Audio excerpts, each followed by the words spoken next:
ગુજરાતના અમારા દર્શકો એ માતા અને બહેનો અને વડીલોનું મહામંથનમાં સ્વાગત કરું છું.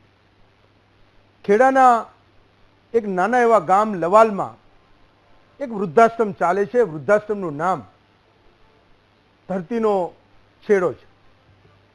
એ વૃદ્ધાશ્રમને ગામના માજી સરપંચ અને પોતાના જીવનને સેવાકીય પ્રવૃત્તિઓમાં સમર્પિત કરનારા એ મહિપતસિંહ ચૌહાણ નામના એક સેવાભાવી વ્યક્તિ આ વૃદ્ધાશ્રમને ચલાવે છે. મેં વાંચ્યું કે આ વૃદ્ધાશ્રમમાં 250થી વધારે રૂમો છે, એટલે કે એક મોટો આ વૃદ્ધાશ્રમ છે. અને કદાચ એવું હશે કે આ વૃદ્ધાશ્રમ પણ તમામ શહેરોમાં જે હોટલોની રૂમો જે રીતે ફૂલ હોય છે, હાઉસફુલ હોય છે, એ રીતે આ વૃદ્ધાશ્રમ પણ એ કાયમ ફૂલ રહેતો હશે ને કદાચ એના નિર્માતાઓને એના કારણે જ આવડો મોટો એક વૃદ્ધાશ્રમ બનાવવો પડ્યો હશે ને એની માંગ પણ કદાચ આપણા ગુજરાતમાં વધારે હશે. તો સમજવાની વાત એ છે કે જ્યાં જ્યાં વૃદ્ધાશ્રમો બને એ ચાહે નાનકડું એવું ગામ હોય કે શહેર હોય, આપણે આપણા વડીલોને એ વૃદ્ધાશ્રમમાં મૂકી આવીએ છીએ. એવા વૃદ્ધાશ્રમ ખૂણે ખાંચરે જ્યાં પણ બને આપણે એને શોધી પાડીએ છીએ. એક ખતરનાક યોજના આપણા ગુજરાતમાં ચાલે છે કે ગમે તે કરો, આપણા વડીલોને, આપણા મા બાપને, આપણા વૃદ્ધોને એ કોઈ પણ સંજોગોમાં ઘર ખાલી કરીને એ વૃદ્ધાશ્રમમાં આપણે મૂકી આવીએ. અને કદાચ એ જ કારણ હશે કે આપણા ગુજરાતમાં આવા વૃદ્ધાશ્રમો એ ખાલી રહેતા નથી. અને મહિપતસિંહ ચૌહાણ જેવા નિષ્પૃહી લોકો એ દર વર્ષે નવા નવા વૃદ્ધાશ્રમો ખોલે અને છતાં પણ એ વૃદ્ધાશ્રમો હાઉસફુલ થઈ જાય છે. અને એટલે જ એ સેવાભાવી લોકોને નવા નવા વૃદ્ધાશ્રમો ખોલવા પડે છે. મેં કીધું એમ કે દર વર્ષે ગુજરાતમાં આવા વૃદ્ધાશ્રમોની સંખ્યા એ વધતી જાય છે. કોઈક એવો મહિનો ખાલી હશે જ્યારે ગુજરાતના મોટા મોટા સંતો કે મહાત્માઓ એ વૃદ્ધાશ્રમોનું ઉદ્ઘાટન નહીં કરતા હોય. આ આપણા ગુજરાતની એ આજની વાસ્તવિકતા છે. પણ 3 દિવસ પહેલા આ વૃદ્ધાશ્રમના સંચાલક અને સ્થાપક એવા મહિપતસિંહે એક વિડીયો સોશિયલ મીડિયામાં પોસ્ટ કર્યો, જેને એ વિડીયોને આ તમે જોવો છો એને લાખો કરોડો લોકો સોશિયલ મીડિયાના અલગ અલગ પ્લેટફોર્મમાં જોઈ ચૂક્યા છે. અને મને એવું લાગે છે કે જેટલા પણ લોકોએ આ વિડીયોને જોયો હશે, જો એની આંખમાંથી આંસુ ન આવે, જો એનું હૃદય ન પીગળે, તો એક વ્યક્તિ તરીકે, એક માણસ તરીકે આપણે એ સ્વીકૃતિ કરવી જોઈએ, એ માની લેવું જોઈએ કે આપણામાં લાગણીઓ મરી પરવારી છે. આપણે લાગણી શૂન્ય થઈ ગયા છીએ. આ હું વ્યક્તિગત વાત કરું છું. જેટલા પણ લોકોએ ગુજરાતમાં આ રમીલાબેનનો વિડીયો એ જોયો હોય. રમીલાબેન નામના એક માળી છેલ્લા એકાદ મહિનાથી આ વૃદ્ધાશ્રમમાં દાખલ હતા, ભરતી થયા હતા અને બીમાર પણ હતા. કદાચ એ દાખલ થયા, ભરતી થયા અને થોડો સમય થયો હશે, પણ એકાદ મહિનાનો કોન્ટેક્ટ છે કે એકાદ મહિનામાં એ રમીલાબેન ખૂબ બીમાર પડ્યા. વૃદ્ધાશ્રમે અને એના સંચાલકે અને મહિપતસિંહ જેવા લોકોએ એમને, એમના દીકરા અને દીકરીને ફોન કર્યો કે ભાઈ માળી ખૂબ બીમાર છે, તમે એમની ખબર કાઢી જાઓ. પણ એ વૃદ્ધાશ્રમને એના સંચાલકોને માત્ર દિલાસા સિવાય કંઈ મળ્યું નહીં. કોઈએ સામેથી એવું ન કીધું કે હા માળીની તબિયત ખરાબ છે તો અમે ખબર કાઢવા આવીએ છીએ. એ માળીના અંતિમ શ્વાસ ચાલી રહ્યા હતા ત્યારે પણ વૃદ્ધાશ્રમે ફોન કર્યો કે ભાઈ માતાજીની તબિયત એ સારી નથી ને કદાચ 1, 2, 4 કલાક થશે, એમનો જીવ જતો રહેશે. જો એ છેલ્લી ઘડીએ પણ જો તમે એમને એમના ચહેરાની સામે આવશો તો કદાચ કંઈક એવું થાય કે એમનો જીવ એ તરત જ નીકળી જાય અને શાંતિથી એમનું મરણ પણ થાય. તો પણ કોઈ હકારાત્મક જવાબ મળ્યો નહીં. એ દીકરા અને દીકરીને સમય નહોતો, એ ના આવી શક્યા. જ્યારે એ 2, 4 કલાક પછી એ માતાનું મૃત્યુ થયું અને મહિપતસિંહ એને કોલ કરે છે કે ભાઈ હું મહિપતસિંહ બોલું છું અને તમારા, એ પહેલા દીકરાને ફોન કરે છે કે તમારા માતાનું મૃત્યુ થઈ ગયું છે, તમે અંતિમ સંસ્કારમાં આવો છો કે કેમ, મેં એના માટે તમને ફોન કર્યો છે. એ દીકરો સામેથી એવું કહે છે કે ભાઈ મને ટાઈમ નથી. મહિપતસિંહ એવું કહે છે એ ફોનમાં કે જો તમે આવશો તો જો તમે એના અંતિમ સંસ્કારમાં આવશો તો એમનો આત્મા છે એ સદગતિએ જશે. દીકરો એવું કહે છે કે મારી પાસે સમય નથી અને એટલું કીધા પછી પણ, એ સદગતિની વાત કર્યા પછી પણ કદાચ હું નથી માનતો કે ગુજરાતમાં એવા કેટલા દીકરાઓ હશે. આનો કોઈ સર્વે થઈ ના શકે, આની કોઈ ગણતરી ના થઈ શકે, પણ એ દીકરાને એવું કીધા પછી પણ કે જો તમે અંતિમ સંસ્કારમાં આવશો જેમાં તમારે કશું નથી કરવાનું, જો તમે હાજરી આપશો તો માતાનો જીવ એ સદગતિએ જશે, તો પણ એ દીકરાનું હૃદય પીગળતું નથી. એ જ કોલ પછી જ્યારે એ વૃદ્ધાશ્રમના સંચાલક તરીકે મહિપતસિંહ એમની દીકરીને ફોન કર્યો તો એણે કીધું કે માતાનું મૃત્યુ થઈ ગયું છે, તમે અંતિમ સંસ્કારમાં આવો છો કે કેમ? એ દીકરી પહેલા તો ના પાડે છે કે હું નથી આવતી બાપુ, તમે જે કંઈ કરવાનું એ કરી નાખજો, પણ સામે એ 4-5 સવાલો સિવાય પણ એ વૃદ્ધાશ્રમના સંચાલકોને કશું મળતું નથી ને રમીલાબાના અંતિમ સંસ્કારમાં પણ એ દીકરીને પણ સમય નથી. એ આજની સૌથી મોટી વાસ્તવિકતા છે. આપણે એ પણ સમજવાની જરૂર છે કે અત્યાર સુધી એ દીકરાઓ માત્ર ચિહ્નિત થતા હતા, એ ગુનેગાર ઠરતા હતા કે એના મા બાપને નથી રાખતા, અને સામે પક્ષે આપણે એવું કહેતા હતા કે દીકરીઓ એ મા બાપની અંતિમ ક્ષણોમાં એના ઉંમરના છેલ્લા પડાવમાં સૌથી વધારે ધ્યાન રાખે છે, અને એ ધ્યાન રાખે છે તો માત્ર એ દીકરીઓ છે, દીકરાઓને બહુ તમા હોતી નથી. આ કિસ્સો એ ટેબલ ટર્ન થઈ ગયાની આપણી એ પૂર્તતા કરે છે. એ સમયના તકાજાને બતાવે છે કે આપણો સમાજ કયા રસ્તે જઈ રહ્યો છે. તો એ ઉંમર જ્યારે વૃદ્ધા અવસ્થામાં શરીરમાં એ ધીમે ધીમે પ્રવેશી રહી હોય, જ્યારે મન અને મસ્તિષ્કમાં એ જ્યારે ઘડપણ એ ઘર કરતું જતું હોય, એ સમયે વડીલો, આપણા મા બાપ એવું વિચારે છે કે જીવનમાં સંતાનોની તમામ જવાબદારીઓને આપણે પૂરી કરી દીધી, એના ધંધા નોકરીના જે પણ વિચારો હતા, જે કંઈ કરી શકા એ આપણી મૂડીથી, મહેનતથી એ સંતાનોને એમના જીવનમાં કમાઈ શકે, એનું કમાઈને ખાઈ શકે એ સ્થિતિએ પણ લાવી દીધા. હવે એની પણ ચિંતા નથી, તો હવે આપણે નિવૃત્તિનું જીવન જીવીશું. પણ અત્યાર સુધીનો મારો અનુભવ એવું કહે છે, ને જેટલા પણ મહિપતસિંહ જેવા લોકોને હું મળ્યો છું અને એમની સાથે વાત કરું છું, કે ગુજરાતમાં આજની સ્થિતિ એ છે કે જ્યારે મા બાપ, આપણા વડીલ એ વિચારવાનું શરૂ કરે કે હવે આપણે નિવૃત્તિનું જીવન જીવીશું ને આપણા સંતાનોની જવાબદારીમાંથી આપણે મુક્ત થયા છીએ, એ જ સમય એ સૌથી વધારે સંઘર્ષનો સમય એ જ સમયે ચાલુ થાય છે કે જ્યારે એ મા બાપ એવું વિચારે કે હવે જીવનમાં શાંતિ છે, અને એ જ સમય પછી એ મા બાપની સંઘર્ષની યાત્રા એ શરૂ થઈ હોય, અને જ્યાં સુધી એનું મૃત્યુ થાય એ ત્યાં સુધી એ સંઘર્ષ કરતા હોય, એવા હજારો લાખો લોકોને આપણે ગુજરાતમાં જાણીએ છીએ. મારી અને તમારી આજુબાજુ છે ને ક્યાંક આવા વૃદ્ધાશ્રમોમાં પણ એ શ્વાસ લઈ રહ્યા છે. તો હું એ પણ નથી જાણતો કે આનું કોઈ સમાધાન એ સરકારી કાયદાઓમાં છે કે કેમ, કે જ્યાં એક મા બાપને ન રાખે ને સરકારી આદેશ પર એની સંપત્તિ મા બાપને પાછી આપી દેવી પડે. હું એ પણ નથી જાણતો કે કદાચ એ સરકારી આદેશોમાં એ સંતાનો જે મા બાપને નથી રાખતા ને એને 3 મહિનાની જેલની સજા થાય અને દીકરાઓનું જીવન પરિવર્તિત થઈ જાય, એનું મન પરિવર્તિત થઈ જાય, અને મા બાપને પ્રેમ કરવા માંડે, એના ઘરમાં એને સ્થાન આપવા માંડે. મને એ પણ નથી ખબર કે આ મોટી મોટી કથાઓના પંડાલો જે હાઉસફુલ થઈ રહ્યા છે, એ ધર્મની વાત એ ગુજરાતના ગરીબ અને તવંગર લોકો સુધી રોજે રોજ પહોંચી રહી છે. તો એ કથાકારો, સંતો અને મહાત્માના દ્વારે પણ હું માનું છું કે કોઈ સમાધાન હોય, તો હું એ વાતને નથી જાણતો.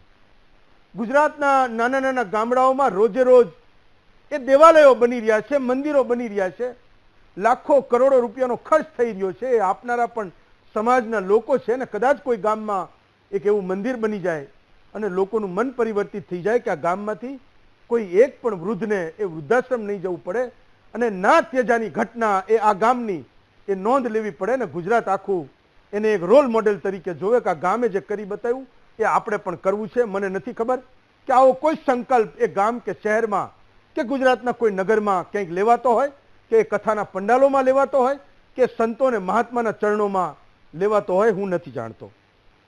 ભગવાન રામનું મંદિર બની જાય ને ગુજરાત ભારતના એક એક ઘરે દિવાળી ઉજવાય, ઘરે ઘરે દીવડાઓ થાય, પણ એ રાજા રામના પિતા રાજા દશરથે કૈકેયીને આપેલા એક વચન માત્ર માટે એને 14 વર્ષનો વનવાસ પોતાના ઉપર ઓઢી લીધો હતો. લેશ માત્ર કોઈ વિરોધ નહીં, કોઈ શંકા નહીં, કોઈ સંશય નહીં, અને એના સિવાય એ માણસ એ ભગવા કપડામાં એને 14 વર્ષ એ વનવાસમાં વિતાવી દીધા. તો છેવટે એ ધર્મને જેને આપણે માનીએ છીએ એ ધર્મમાં એક પિતાના વચનના પાલન માટે જો એનો દીકરો 14 વર્ષ એ વનવાસમાં જાય છે ને મંદિર એનું બને, મારા ને તમારા ઘરમાં દીવા થાય, દિવાળી ઉજવીએ, મીઠાઈઓ ખાઈએ, એકબીજાને શુભકામના પાઠવીએ, ને આપણને એવું લાગે કે આ રસ્તે આજના સમયે જો ધર્મનો વિજય થશે, તો મને એ વાતની શંકા છે ને એના કેટલાક જવાબો આજે આપણે પૂછવાના છે. આપણે આપણી જાતને પણ એ નૈતિકતાના સવાલો પૂછવાના છે કે રાજા રામની પૂજા એ ખરેખર આ દેશમાં, આપણા ગુજરાતમાં, આપણા ઘરોમાં આપણે આવી રીતે કરીશું કે કેમ? તો સમજવાની વાત તો એક એ પણ છે કે મહિપતસિંહ જેવા લોકો પોતાની આજીવિકામાંથી આ વ્યવસ્થાઓને ચલાવતા હશે, કંઈક કોઈક દાન આપનારા લોકો પણ હશે, પણ છતાંય એ વિચારવાની જરૂર છે કે દાન આપનારા લોકો પણ જો એ સમાજના શ્રેષ્ઠીઓ છે, સમાજમાંથી થોડું ઘણું કમાઈને જો એ આ પ્રકારનું દાન કરે છે, તો પોતાના મા બાપને વૃદ્ધાશ્રમમાં મૂકી આવનારા એ સંતાનો આખરે છે કોણ?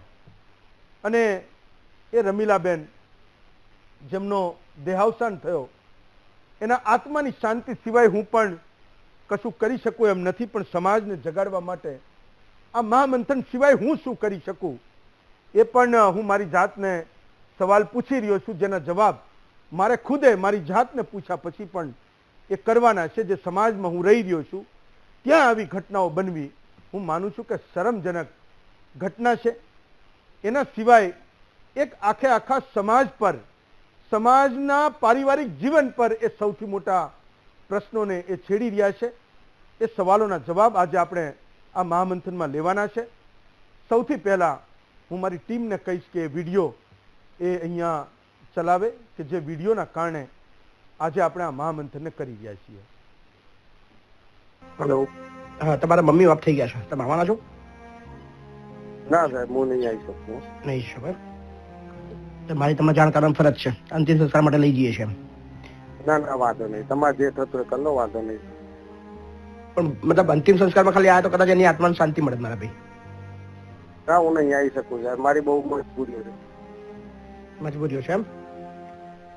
કઈ વાંધો નહીં, ચલો. હા ને ભાઈ, તમારી મમ્મી ઓફ થઈ ગયા છે. ઓફ થઈ ગયા તો આવવાના છો અંતિમ સંસ્કારમાં?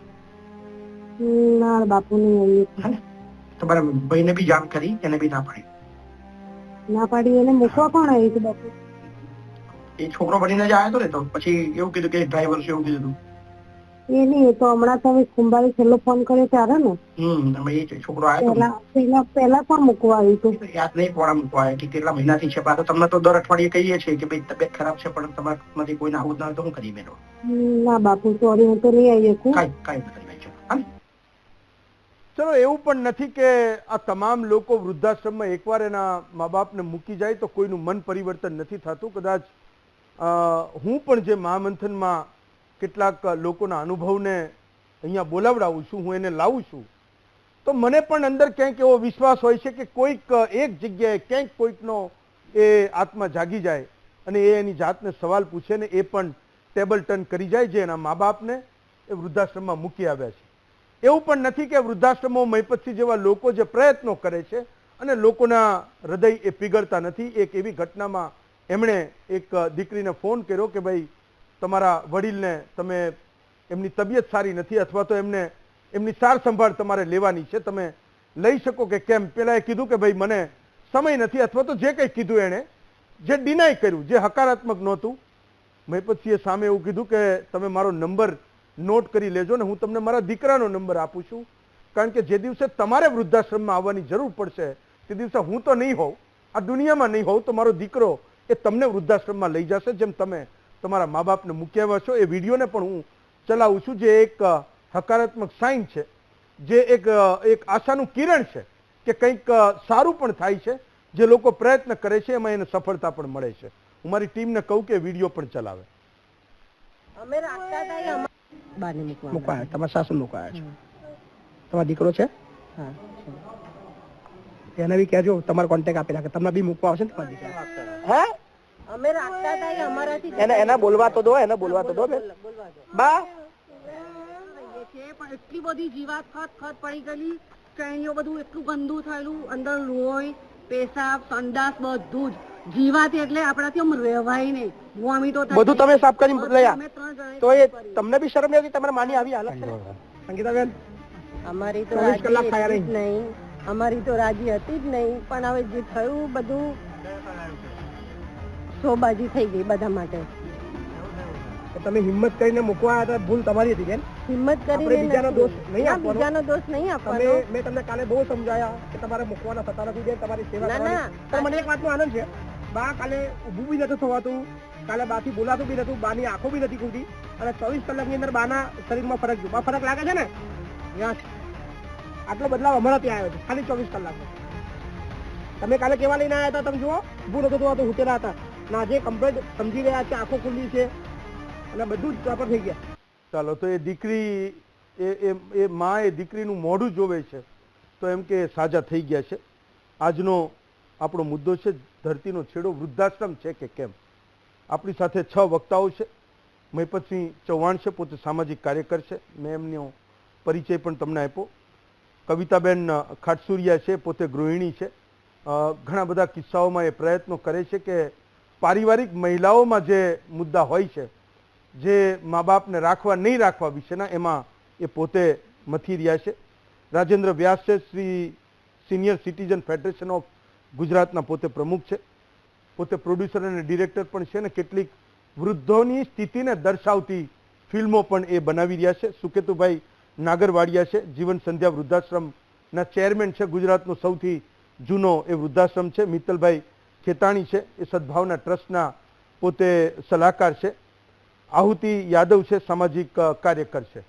તો મહિપતસિંહ, સૌથી પહેલો સવાલ આ રમીલા બેનના વિડીયોથી હું પૂછું છું કે વિડીયો જોયો, એટલો બધો કરુણામય એ વિડીયો છે, જેમાં તમે એ 3 સ્ટેજમાં એના પરિવારને ફોન કર્યાની વાત છે. તો એવી કઈ સ્થિતિ છે? આપણે ત્યાં એવું કહીએ છીએ કે મારા પૂર્વ જન્મના કોઈ કરમ બોલતા હશે, કોઈ મા બાપને કંઈ થાય, આપણને કંઈ થાય તો આપણે એવું કહીએ છીએ કે મારા પૂર્વ જન્મના કરમ બોલતા હશે ને એટલે આવું થાય છે.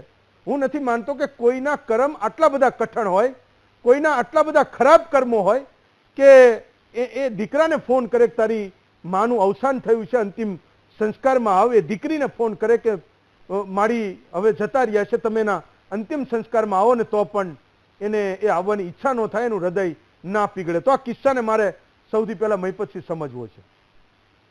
ચોક્કસ. આજે બા છે, છેલ્લા લગભગ 3-4 મહિનાથી આપણા વૃદ્ધાશ્રમમાં હતા, અને છેલ્લા 1.5 મહિનાથી તો એમની તબિયત બહુ જ ખરાબ હતી, અને એના ટોટલી આપણે એને વારંવાર એમના રિલેટિવને ફોન કરીને આપણે બોલાવવાનો બહુ પ્રયત્ન કર્યો. જ્યારે એમને દાખલ કરવા હતા ત્યારે હોસ્પિટલની અંદર જે નિયમ હોય કે એની અંદર કોઈ રિલેટિવ એનું હોવું જોઈએ, તો એના માટે બી કીધું કે ભાઈ ખર્ચો બધો અમે ઉઠાવશું, તમારે ફક્ત હાજરી આપો, તમારે એમને પાછા નથી લઈ જવાના, હોસ્પિટલનું બિલ પણ અમે ભરીશું, ફક્ત તમે ખાલી મળવા આવો અને હોસ્પિટલની અંદર એડમિટ થાય ત્યાં સુધી આવો, પછી જતા રહેજો, પછી અમે અમારું માણસ મૂકીશું. એમની જે એક બેન છે, એમના બેનને પણ કોન્ટેક્ટ કર્યો, એમની દીકરીને બી કોન્ટેક્ટ કર્યો, એમના દીકરાને બી કોન્ટેક્ટ કર્યો. 1.5 મહિનામાં લગભગ મારી પોતાની 20 થી વધારે વાર વાત થઈ છે. એ સિવાય અમારા સ્ટાફે તો અઢળક ફોન કર્યા એ અલગ છે, પણ એમાંથી કોઈને પાસે પણ 2 મિનિટનો સમય નહીં, અને બહુ હાલત ખરાબ હતી. છેલ્લા 7-10 દિવસથી તો એકદમ બૂમો પાડતા, શીખતા એ હાલતમાં હતા.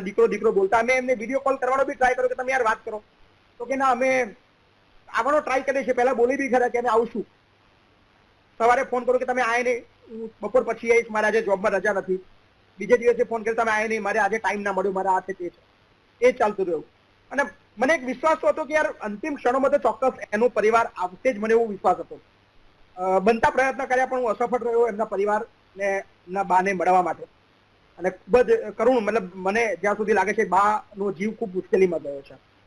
મહિપતસિંહ, તમે એ વિડીયોમાં એવું બોલો છો, એ દીકરી એવું પૂછે છે કોણ મૂકી ગયું માડીને, બાને, તો તમે એવું કહો છો કે એ ડ્રાઈવર છોકરો મૂકી ગયો તો એ તો એના સંતાનો પણ એને મૂકવા નથી આવ્યો, એનો દીકરો પણ એને વૃદ્ધાશ્રમમાં મૂકવા નથી આવ્યો. તો એવી કઈ સ્થિતિ હતી, સંજોગ હતા જેમાં આ રમીલા બેનને એના દીકરો જ મૂકવા આવ્યો છે. હા, એનો દીકરો જ મૂકવા આવે છે. અહીંયા આગળ હવે ઘણા બધા એવા કેસીસ આવે છે કે બધાએ જોયું છે કે મહીપતસિંહ અહીંયા વિડીયો બનાવે છે, જેનું બી એડમિશન થાય છે. હું કહું છું કે હું વિડીયો બનાવીશ. હું લોકોને તો કહીશ કે તમે આટલું સરસ કામ કરવા આવ્યા છો. ઓકે, હું દુનિયાને તો કમસે કમ બતાવીશ કે તમે આટલું મહાન કામ તમારા મા બાપને મૂકવા આવો છો, તમારા રિલેટિવને મૂકવા આવો છો, તો દુનિયાને ખબર પડવી જોઈએ કે આટલું તમે મહાન કામ કરવા આવ્યા છો. અમારું કામ છે ને મારી આ સિસ્ટમ છે. કદાચ કોઈને ખરાબ લાગે, ખોટું લાગે, વોટેવર છે, પણ હું આની અંદર બિલીવ કરું છું કે આ કરવું જોઈએ. તો હવે એ લોકો શું કરે છે કે રિક્ષાવાળા બનીને આવે છે, ડ્રાઈવર ગાડીવાળા બનીને આવે છે, એવું કહે છે કે ભાઈ અમે અમદાવાદથી અંદર આ બા મળ્યા છે અને અમે મૂકવા આવ્યા છે, અમે માનવતાના નાતે મૂકવા આવ્યા છે. આવો એક કેસ નહીં, આવા 20 થી 25 કેસ અમારા નજરની અંદર આવ્યા. અને પછી એ જે બા હોય અમને કે જે મૂકવા આવ્યો તો અમારો દીકરો જ હતો. આવા 4 બા હજી પણ મારા વૃદ્ધાશ્રમમાં છે. તો શું આ રમીલાબેનના કેસમાં એનો દીકરો કે દીકરી એનું કોઈ બેકગ્રાઉન્ડ તમને મળ્યું કે નથી? એની માને કેમ નથી રાખી શકતા? એનું ઘર કોઈ નાનું છે, એ કમાતા નથી, એનો શું મુદ્દો છે કે એને એની માને મૂકી દીધી ને અંતિમ સંસ્કારમાં એને આવવાની જરૂર નથી?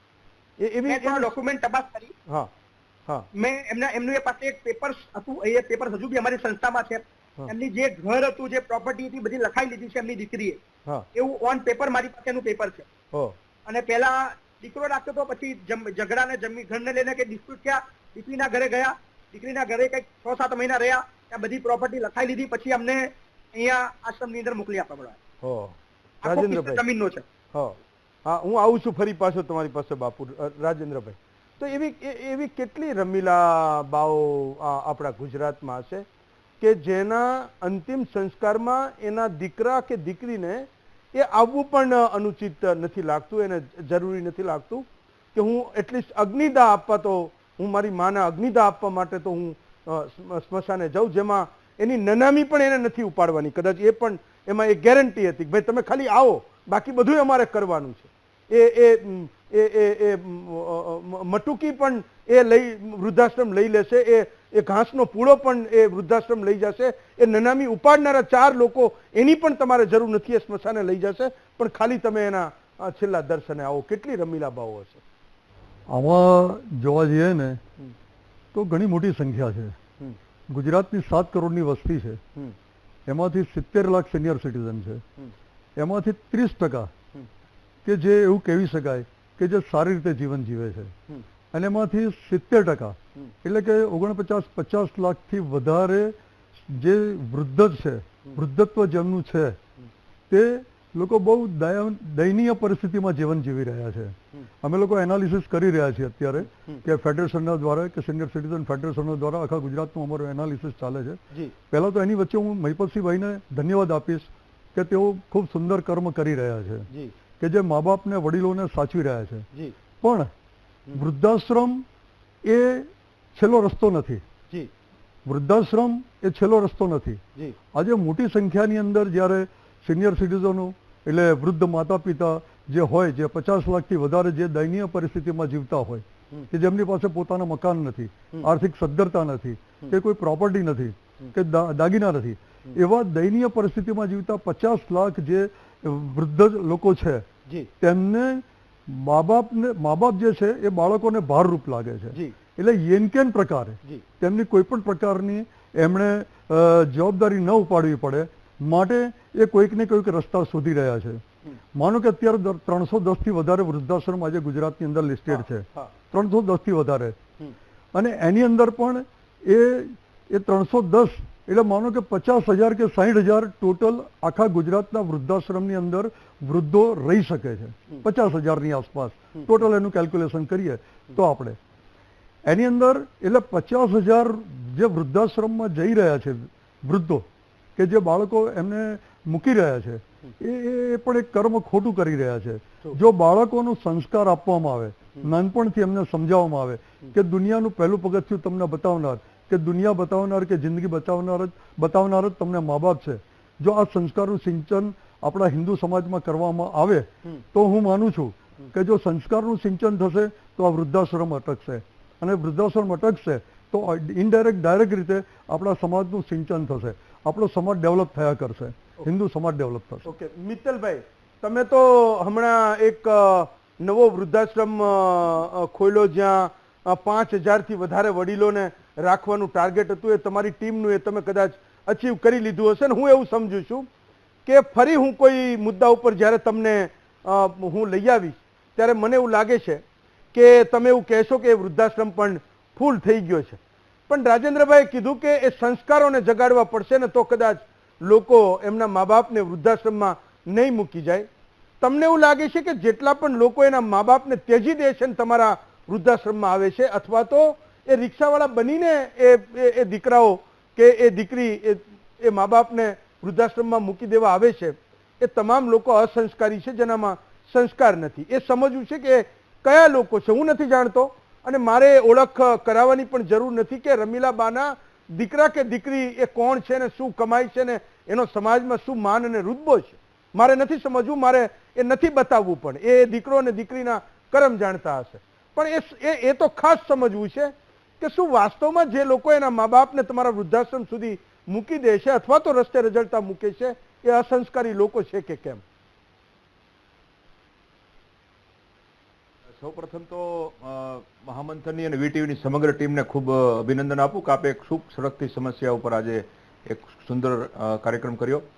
ભાઈ મહિપતસિંહની સેવાને પણ ખૂબ ખૂબ વંદન અને ખાસ તો રમીલાબા કે જેની દિવ્ય ચેતનાને આપણે વંદન કરીએ કે હું બહુ સંપૂર્ણપણે અસ્તિત્વ સાથે નિસ્બત ધરાવું છું. એટલે હું માનું છું કે એમની દિવ્ય ચેતના અસ્તિત્વમાં 100% ભળી ગઈ હશે, કારણ કે એમણે કેટાલિસ્ટ તરીકે એક ઉદ્દીપક તરીકે કામ કર્યું છે કે એમનો આત્મા સદગતિએ 100% એટલા માટે ગયો હોય કે એણે કરોડો લોકો સુધી આ વેદના પહોંચાડી છે અને એના એક સોલ્યુશન તરફ પણ એક મહામંથન થાય તેવી એક નક્કર અને નિર્ણયાત્મક અને પરિણામલક્ષી કામગીરી કરી છે.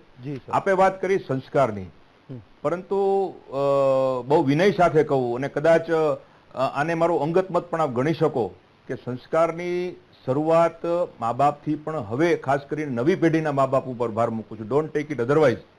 નવી પેઢીના મા બાપથી પણ આ સંસ્કાર સુધારણાની શરૂઆત આપણે કરવી પડશે. કારણ કે જે અત્યારે જે વાત કરી ને કે ભાઈ વડીલે વાત કરી 50,000 લોકો અત્યારે વૃદ્ધાશ્રમમાં નિવાસ કરે છે, અને આપે પણ સાચી વાત કરી કે અમારા 5,000 વડીલો તો જો કે ખેર અમારા જે વૃદ્ધાશ્રમ છે તો નિસંતાન અને નિરાધાર અને કેન્સરગ્રસ્ત ડાયપરવળ વડીલો માટે છે. પરંતુ આ વાત સાચી છે, ગમે તેટલા વૃદ્ધાશ્રમો બનાવીએ ભવિષ્યમાં ઓછા પડવાના છે. અને હજી એક બહુ મહત્વની, હું તો હેમંતભાઈ આપને એમ પણ કહું કે તમારે એક બીજો એક પણ સળગતો પ્રશ્ન ભવિષ્યમાં છે ને અત્યારે પણ છે કે આપણે વાત જે કરીએ છીએ ને ભાઈ એ માત્ર ગરીબ વડીલોની વાત કરીએ છીએ. મધ્યમ વર્ગીય અને શ્રીમંત વડીલોની કોઈ વાત જ નથી એમ.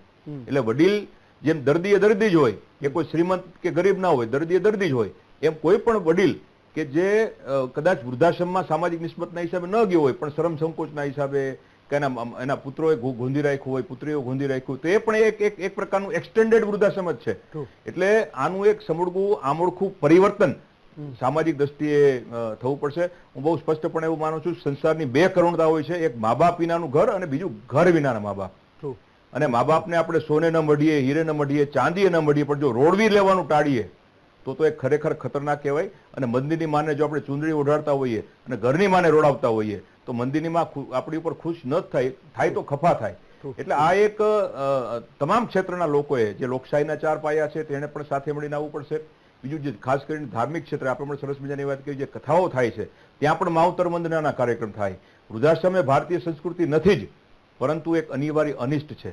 આ અનિવાર્ય અનિષ્ટને આપણે જેટલું વહેલું ટાળી શકીએ તે સાથે મળીને આપણે ટાળવું પડશે. અને ખાસ તો હું આપના, કારણ કે કરોડો આપના વ્યુઅર્સ છે, એટલે હું વ્યુઅર્સને પણ વિનંતી કરું કે વૃદ્ધાશ્રમમાં જે વડીલ દાખલ થયા છે ને એને જમાડવાવાળા તો લાખો લોકો છે. અમારા મહિપતસિંહભાઈને ખબર હશે કે કોઈ જમવાનું ઘટવાનું નથી, પરંતુ સમયદાન આપવાવાળા બહુ ઓછા લોકો છે. એટલે ક્યાંક આપણે એવી એક તંદુરસ્ત હરીફાઈ પણ ઊભી કરવી પડશે, જેવો પ્રયત્ન અમે સદભાવના વૃદ્ધાશ્રમમાં કર્યો છે કે અહીંયા વૃદ્ધાશ્રમની બહાર કદાચ જે કંઈ એની પરિસ્થિતિ હોય પણ અમારા વૃદ્ધાશ્રમમાં આવે એટલે અમારા મા બાપના થઈ જાય છે, સમાજના મા બાપ થઈ જાય છે. અને હું 100% આપને ખાતરી અને વિશ્વાસ આપું કે ત્યાં કદાચ કોઈ વડીલની સ્થિતિ કોઈ પણ દીકરો જોવે ને તો 100% એ પોતાના મા બાપને વૃદ્ધાશ્રમમાં મૂકવાનું ન કરે. એટલે સમાજે પણ આવી આદર્શ વ્યવસ્થા ઊભી કરવી પડશે. અને હું તો થોડુંક આપણે ઇકોનોમિક સાથે પણ આને બૌદ્ધિક રીતે જાળવવું પડશે કે અત્યારના તમામ જે મા બાપ છે, યુવા પેઢીના મા બાપ, એ પોતાના બાળકો માટે બેબી ટેકર્સ ગોતતા હોય છે. પણ હું બહુ સ્પષ્ટપણે કહું છું વડીલો જેવા કોઈ બેબી ટેકર્સ હોઈ શકે નહીં. તો વડીલોનું મૂલ્ય પણ આપણે સૌ વૈજ્ઞાનિક રીતે પણ અને આર્થિક રીતે પણ સમજવું પડશે અને સમજાવવું પડશે. અને જેમ સરદાર પટેલ એમ કહેતા કે ઘરની વાત ઘરમાં રાખો, એમ દરેક ગામની પણ જવાબદારી છે ગામના વડીલને ગામમાં રાખવા પડશે. ચાલો હું ફરી પાછો તમારી પાસે આવું છું. આવતીબેન યાદવ, એક તમે પણ આ ક્ષેત્રમાં ખૂબ લાંબા સમયથી કામ કરો છો. મારે તો એ સમજવું છે કે આ જે લોકો તમારા ત્યાં એ વૃદ્ધોને મૂકવા આવે છે, એના ઘરમાંથી એ કાઢી મૂકે છે, એમના ઘરમાં પણ કોઈ ધર્મનું એ પાલન થતું હશે કે કેમ? એમના હૃદયમાં ધર્મ એ ઉગી નીકળતો હશે કે કેમ? અને છતાંય એ એના મા બાપને કોઈ વૃદ્ધાશ્રમમાં મૂકી આવે છે ને એવા રમીલાબેન એ જાણીને જોઈને આપણને એની ચિંતા થાય કે એટલીસ્ટ આપણે કયા રસ્તે જઈ રહ્યા છીએ. આપણી જાતને એ સવાલ કરવાનું મન થાય કે આપણે કયા રસ્તે જઈ રહ્યા છીએ. સર, એમાં એવું છે કે આ બધા માટે આપણું સમાજ જ જવાબદાર છે. તમને મેં એક કિસ્સા જણાવવા માંગુ છું કે અમારી સોસાયટીમાં થોડા દિવસ પહેલા એક છોકરો એમની માને મારતો હતો. જ્યારે મેં પહોંચી ત્યાં તો મેં જોયું આખી સોસાયટી ત્યાં ઊભી હતી અને વાતો કરતી હતી, પણ કોઈમાં આટલું હિંમત નથી કે એને જઈને રોકે. પછી હું ગઈ, મેં એમને કીધું કે આ ભાઈ તો અમે આ ગલત કરો છો. તો એમને મને કીધું કે આ મારો ઘરનો વિષય છે, તમે કેમ આવો છો? તો મેં એમને કીધું ના ભાઈ, આ તારો ઘરનો વિષય નથી, આ મારા સમાજનો વિષય છે. તો આમાં એ લોકો તો જવાબદાર છે. શ્રી કૃષ્ણે કીધું છે ને કે કરવા વાળો તો જવાબદાર છે, પણ આપણા જેવા જો લોકો ઊભા થઈને આવું બધું જોયે છે એ લોકો પણ એટલા જ જવાબદાર છે. તો મેં સમાજને કહીશ કે તમારા આસપાસમાં આવી કોઈ ઘટના બને તો તમે અવાજ ઉઠાવો, તમે એમને આ બધું કરતા રોકો. તો આપણે આ રોકવાનું એક જ સોલ્યુશન છે. વૃદ્ધાશ્રમ સોલ્યુશન નથી સર. એમનું એક જ સોલ્યુશન છે કે સમાજને જાગૃત થવું પડશે અને સમાજને એકત્ર થવું પડશે અને આવા લોકોને સબક શીખવાડવું પડશે. ઓકે, સુકેતુભાઈ, તમે તો બહુ એટલે એ તમે જે વૃદ્ધાશ્રમનું સંચાલન કરો છો એને કદાચ હું નાનો હતો ત્યારથી એના વિશે હું વાંચતો આવ્યો છું. જ્યારથી આ શહેરમાં આવ્યો તો હું જીવન સંધ્યા વિશે ખૂબ બધું જાણું છું. મેં પણ મારી જીવનના એ રિપોર્ટિંગના સમયે મેં તમારા આશ્રમમાં આવીને રિપોર્ટિંગ કર્યું છે. પણ હું હજુ પણ એ કાયમ મને ડેલામાં હોય છે, હું એ વિમાસણમાં હોઉં છું કે આટલા બધા લોકો એના સંતાનોને વૃદ્ધાશ્રમમાં એટલે લઈ જાય છે કે એને એ આપણા વડીલોની સ્થિતિની ખબર પડે. મેં એ પણ જોયું છે કે લોકો એના દીકરા દીકરીના જન્મદિવસનું સેલિબ્રેશન કરવા માટે ત્યાં જાય છે, પાર્ટીઓ રાખતા નથી. એ પણ એક સમાજનો ખૂબ મોટો ટ્રેન્ડ છે. એનો ફોટો પાડીને ફેસબુક ઇન્સ્ટામાં મૂકતા હશે, ભલે મૂકે, એ એમનો વિચાર હશે. તો મેં એ પણ જોયું છે કે એક સામાન્ય મધ્યમ વર્ગનો માણસ એ એના સંતાનોમાં એ બીજ રોપવા તો માગે જ છે કે આપણે આપણા વડીલોનો ખ્યાલ કેમ રાખવો, છતાં પણ એની સામે એકદમ ઓપોઝિટ આટલી બધી ધર્મની વાતો, આટલી બધી કરુણાની વાતો, આટલી બધી સંવેદનાની વાતો એની સાપેક્ષમાં એટલા વૃદ્ધાશ્રમો પણ ગુજરાતમાં ખુલી રહ્યા છે, હાઉસફુલ થઈ રહ્યા છે અને કદાચ આવતા મહિને કોઈ બીજા વૃદ્ધાશ્રમના ઓપનિંગનું પણ તમને આમંત્રણ મળે.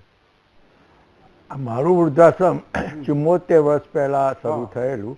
એ વખતે અમે લોઅર મિડલ ક્લાસને લેતા હતા અને એ વખતે અમે 250 રૂપિયા પર મંથ લેતા હતા. હજી બી અમે એ જ લઈએ છીએ અને અમે બધા લોઅર મિડલ ક્લાસ પૈસાવાળાને પેન્શનવાળાને બને ત્યાં સુધી લેતા નથી. પૈસાવાળાને લેતા જ નથી, પેન્શનવાળાને કોક વાર લઈ લઈએ છીએ.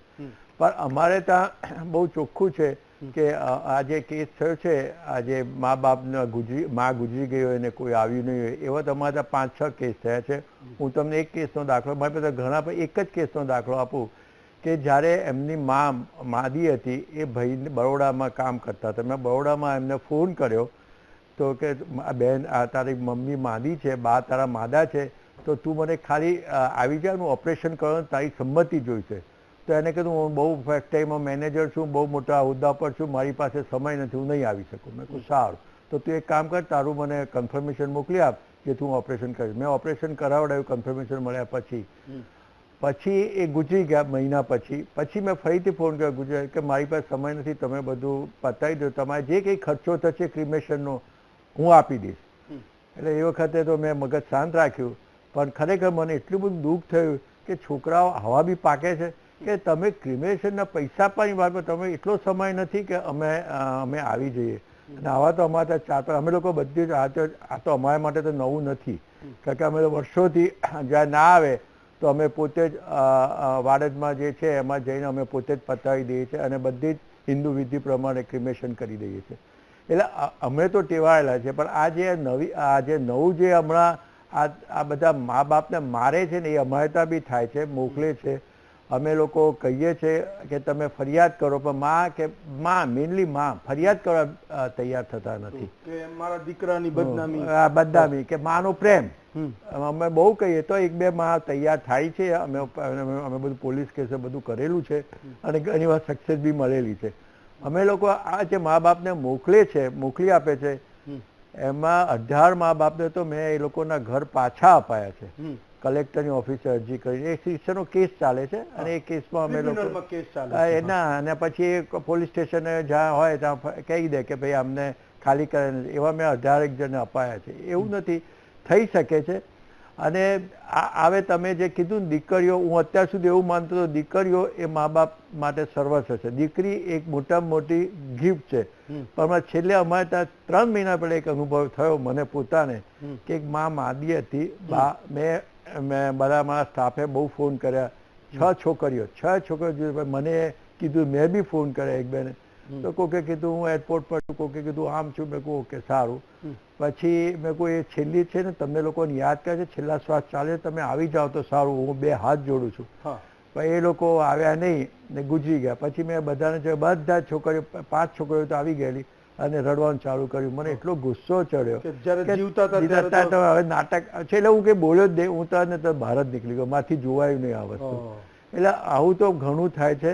પણ એક આ બધા વૃદ્ધાશ્રમ જે ચલાવે છે એમને મારી એક વિનંતી છે કે સરકાર આપણને જેના વૃદ્ધ મા બાપ ઘરડાઘરમાં રહે છે, જેને દીકરો ને દીકરી છે અને ઘરડાઘરમાં રહે છે, એને સરકાર દર મહિને 1000 રૂપિયા પેન્શન આપે છે. અને વિધવા માં હોય તો એને 1250 રૂપિયા મળે છે. એટલે બધા ઘરડાઘરના હું સાહેબોને એક વિનંતી કરું છું કે તમે સરકાર પાસે, અમે લોકો જેટલા અમારે ત્યાં રહે છે બધાનું 1000 રૂપિયા અને 1250 રૂપિયા પડાવું છું, જેથી એમની ખુદદારી પોતાની રહે અને પોતે આવી રીતે પ્રોબ્લેમમાં આવે નહીં. એ જ મારી વિનંતી છે. બીજી કવિતાબેન, એક વસ્તુ આજના ઇન્સ્ટાગ્રામના જમાનામાં હું એ પણ જોઉં છું કે નાના મોટા દેવ દર્શને જનારા લોકોની સંખ્યા ખૂબ વધી છે. એ ધર્મની ધજાથી એક ફોટો પડાવવાનો ટ્રેન્ડ અને પતિ પત્ની સાથે એ ફોટોને પોસ્ટ કરે અને લોકો આપણે બધા લાઈક પણ કરીએ છીએ અને એ ભગવાનનું નામ પણ નીચે લખીએ છીએ.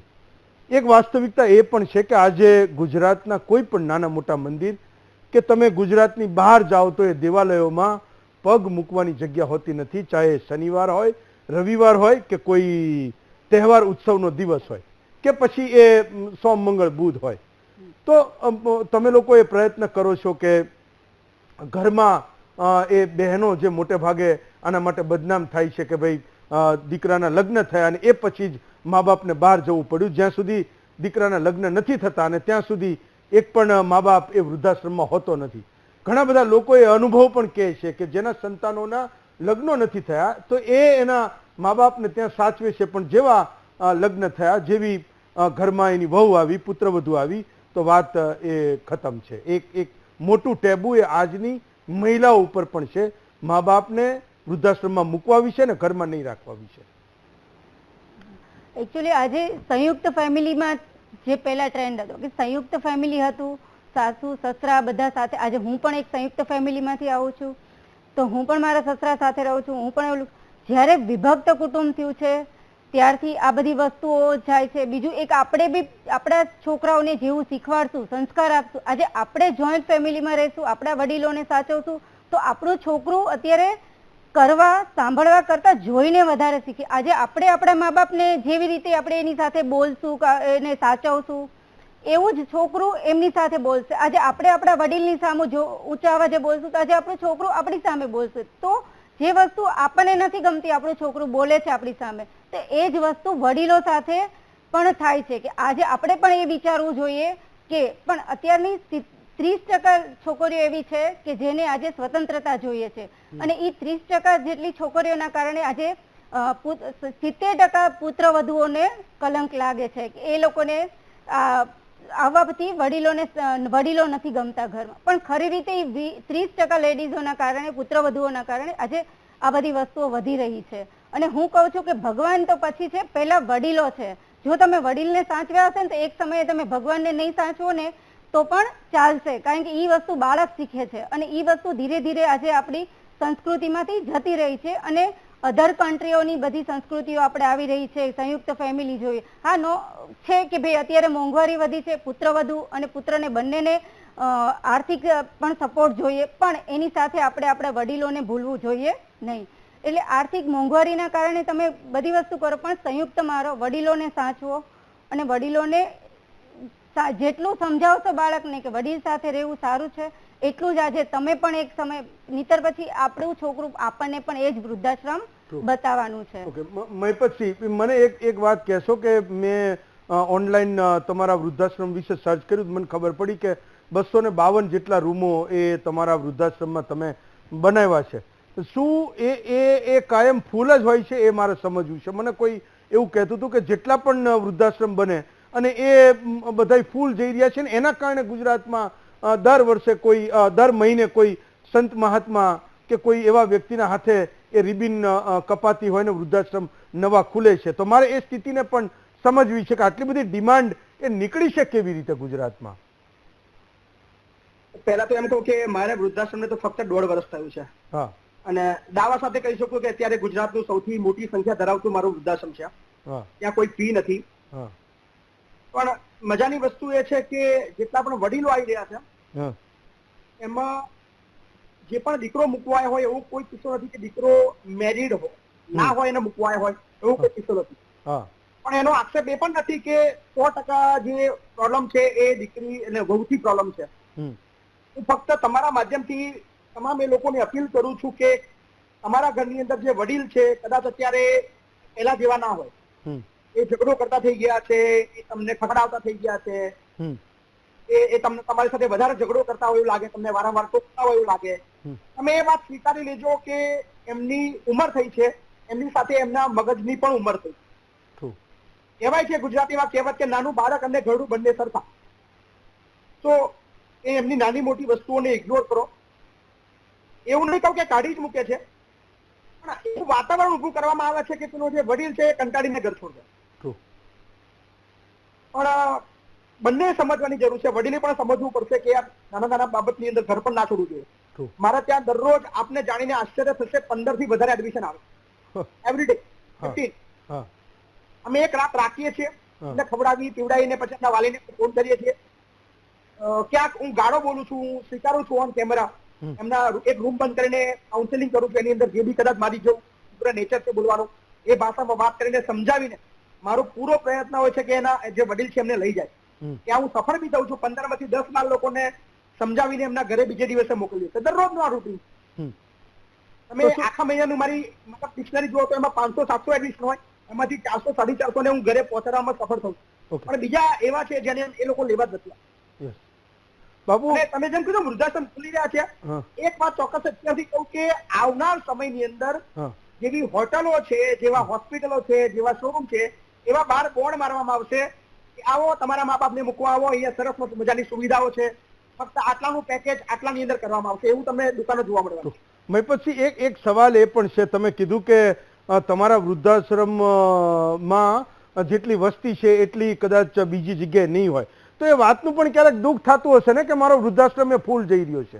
કારણ કે આ કોઈ શાળાનું એડમિશન તો નથી કે એના એક ક્લાસમાં 35 બચ્ચાઓ છે, 2 ક્લાસની એ શાળા તમે ખોલી છે તો 70 લોકોનું એડમિશન પૂરું થઈ ગયું ને આપણને આનંદ થાય કે ભાઈ હું જે કંઈ શાળામાં ખર્ચ કરીશ, શિક્ષકને લાવીશ, એ શાળાને ચોખ્ખી રાખીશ તો મને એની ખોટ નહીં જાય. તો એ વાત કહેતા પણ એ દુઃખ થતી હશે ને કે મારા વૃદ્ધાશ્રમ એ ફૂલ જઈ રહ્યા છે, હાઉસફુલ જઈ રહ્યા છે ને ત્યાં જગ્યા નથી. મહિપતસિંહ, મને જ્યાં સુધી લાગી રહ્યું છે કે આ ડિસેમ્બર સુધીમાં આ આંકડો 5000 ને ક્રોસ કરશે. હેમંતભાઈ, ખૂબ અઘરી પરિસ્થિતિ છે. લોકો સમજવા માનવા તૈયાર નથી. જેટલી પણ યુવા પેઢી છે એમને એવું લાગી રહ્યું છે કે આખી જિંદગી હું યુવાન રહેવાનું છું, હું ક્યારે ઘરડો થવાનો જ નથી, મારી આવી પરિસ્થિતિ ક્યારે થવાની જ નથી. અને જેટલા મા બાપ છે એમને એવું લાગે છે કે એમની પરિસ્થિતિ ક્યારે ખરાબ નથી આવવાની. અત્યારે જે કમાઈ રહ્યા છે એમના દીકરા માટે ખૂબ વાપરી રહ્યા છે. એમને એવું લાગે છે કે મારો દીકરો તો રામ છે, કૃષ્ણ છે, કે મને ક્યારે કાઢશે નહીં. તો જેટલા બી મા બાપ છે એ પણ અપેક્ષા રાખવાનું બંધ કરી દો. અત્યારે ઇસ્યુ એટલો જ છે કે આ લોકો અપેક્ષા રાખે છે પોતાના દીકરા પર કે મારો દીકરો મને ખૂબ સાચવશે. ખૂબ મને માન આપશે આવું સર, અને હા. ક્યારે ઘરની બહાર નહીં કાઢે, મારી વાત ક્યારે નહીં કાપે. જી. અને એ બધાને કહીશ કે બધી અપેક્ષા મૂકી દો, હમ. આ જમાનાને હવે સ્વીકારી લો. જી. નાની મોટી વાત આવે કદાચ બોલે તો એને ઇગ્નોર કરીને જિંદગી જીવી લો. કારણ કે તમારા અંતિમ સમયો વૃદ્ધાશ્રમની અંદર તમારું ઘર છોડીને રહેવું પડે એ કદાચ ન ચલાવી લેવાય. પણ ક્યાંક એવી મજબૂરી આવે છે, મરવાના વિચાર આવે. તમારી પાસે તો ઘણા એવા કેસીસ છે જે મરતા મરતા પહેલા એકવાર કહે છે કે ચલો છેલ્લી વાર આપણે તમારે ત્યાં જઈએ અને એડમિશન થઈ જાય તો બાકી મરી જવાનું. તો તમારા મા બાપ જો ખુશ છે અને તમારા મા બાપના મર્યા પછી તમે કરોડો રૂપિયા દાન કરશો. હું ઓન કેમેરા બોલું છું કે અમારું જે વૃદ્ધાશ્રમ છે ડોનેશન થી ચાલે છે, છતાં પણ કહીશ કે તમારી પાસે જેટલા પણ પૈસા છે તમારે જો દાન કરવા છે, મને બી ના આપશો, કોઈ બીજા વૃદ્ધાશ્રમને ના આપશો, મંદિરમાં પણ ના મૂકશો, તમારા મા બાપ પાછળ વાપરો. એનાથી મોટી શાંતિ તમને બીજે ક્યાંય નહીં મળે. એમના મર્યા પછી એમના નામના ગેટ બનાવીને મંદિરોમાં કરોડો રૂપિયા ડોનેશન કરીને એમના શ્રાદ્ધ પાછળ, એમની તિથિ પાછળ અબજો રૂપિયા ખર્ચીને એને ક્યારે મોક્ષ એને મોક્ષ ત્યારે જ મળશે જ્યારે તમે એને 2 દિવસની અંદર શાંતિ પાછી કરશો કે પપ્પા કેમ છો, મમ્મી કેમ છે. ચલો, એનાથી મોટું કશું સુખ નથી.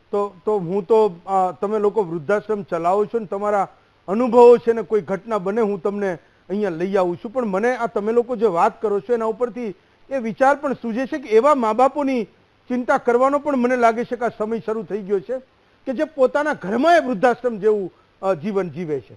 એને એ વૃદ્ધાશ્રમ હજુ નસીબ નથી થયો અથવા તો એનું મન નથી માનતું હું જઈશ તો મારો દીકરો કે દીકરી એના ઉપર સમાજ એ કલંક લગાડશે, એના સામે આંગળી ચીંધશે ને એ મા બાપો એ પોતાના જે શ્વાસ છે એ એના ઘરમાં ને ઘરમાં એવું ઈચ્છે છે કે હું અહીંયા ને અહીંયા જ મારું જીવન એ ખતમ થઈ જાય. એવા મા બાપની ચિંતા કરવાની પણ જરૂર છે. એક બ્રેક લઉં, બ્રેક પછી પાછો આવું. હજુ પણ કેટલાક સવાલો છે જેને પૂછવાના છે. બ્રેક પછી સ્વાગત છે આપનું મહામંથનમાં. સર વ્યાસ સાહેબ, તમે કંઈક કહેતા હતા બ્રેક પર જવા પહેલા મહિપતસિંહ જ્યારે બોલતા હતા ત્યારે તમે આંગળી ઊંચી કરી હતી.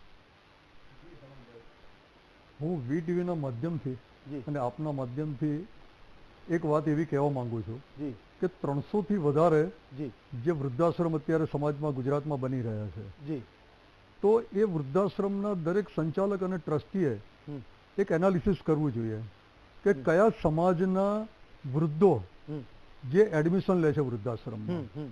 આજે અમે લોકો એક પહેલ કરી છે કે સિનિયર સિટીઝન ફેડરેશન દ્વારા જી કે આજે તમામ સમાજ, જે તમામ હિન્દુ સમાજના જે અપર વર્ગ છે જી એની સંખ્યા, મોટા ભાગની સંખ્યા જે વૃદ્ધાશ્રમમાં એડમિશન લે છે, જી એ ગરીબ હોય કે પૈસા પાત્ર હોય, જે આર્થિક સદ્ધર વૃદ્ધાશ્રમ છે એની અંદર પૈસા ખર્ચીને એ ઉપર ક્લાસ, જે સમાજનો ઉપરના જે જ્ઞાતિ જે છે એ લોકો સવર્ણ એડમિશન લે છે અને ગરીબ વર્ગ છે તે પણ એડમિશન લે છે.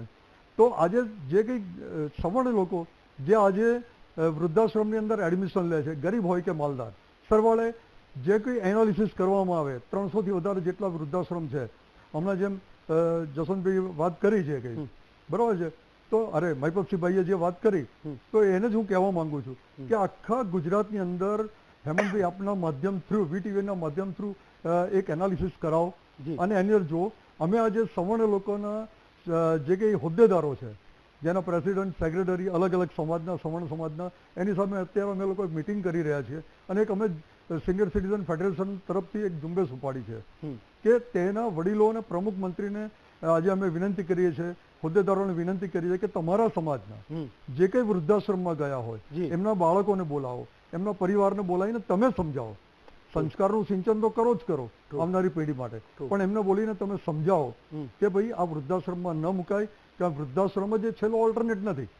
આજે માનો કે 50,000 થી વધારે, મહિપતસિંહભાઈએ જે કીધું કે ડિસેમ્બર સુધી 5,000ની સંખ્યા થઈ જશે, બરાબર, એ સંખ્યા થઈ જશે, પણ આખા ગુજરાતની અંદર થઈને વધુમાં વધુ 50,000 કે 70,000 જે સિનિયર સિટી વૃદ્ધાશ્રમની અંદર જે સંખ્યાબળ છે, બરાબર, એનું એનાલિસિસ કરવું જોઈએ અને એનાલિસિસ કરીને મૂકી જાય છે, અને મૂકી જાય અને કયા સમાજમાંથી આવે છે અને કયા સમાજવાળા મૂકી જાય છે, એ સમાજના એના પ્રેસિડેન્ટ, સેક્રેટરી એ લોકોને સમજાવીને વિનંતી કરવી જોઈએ.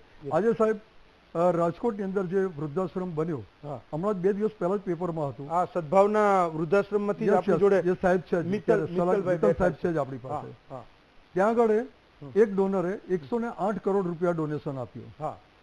બધી વાત એમણે કરી, પણ છેલ્લે એક દુઃખ પણ એમણે વ્યક્ત કર્યું કે હું સરવાળે એવું માનું છું કે સમાજની અંદર વૃદ્ધાશ્રમ ન હોવા જોઈએ.